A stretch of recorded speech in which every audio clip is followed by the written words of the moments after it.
All right, so I'm here with Nathan. You guys probably know Nathan White. He flies with me down there in Topeka. We actually flew the airplane up a couple days ago, and he's been doing the part of the inspection on the engine. So Nathan, you want to tell us what you've been doing on the engine and some of the things you look for?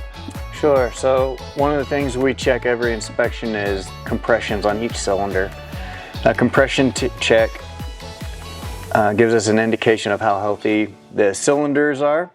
It tells us whether the piston rings are sealing up well against the cylinder walls and whether or not the exhaust and intake valves are sealing well.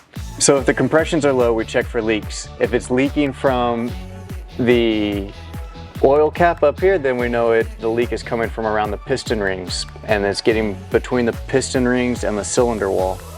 And if we can hear it out the exhaust, then we know it's a leak coming from the exhaust valve, which is what we've been dealing with in a lot of our inspections, and where we have to take the exhaust valve out, lap the seat, and put the exhaust valve back in so that it seals up stronger and our compression stays strong. Another thing that we check for is timing with the ignition. We have two magnetos sitting up here, and they fire the spark through the spark plug, and we check, make sure that that spark is occurring at the right time in relation to the movement of the piston. Yeah, so something unique about aircraft engine is there's two sets of spark plugs. There's two magnetos, so it's providing two sets of spark plugs into each cylinder, which not only gives us some redundancy, but also helps our performance on the engine as well.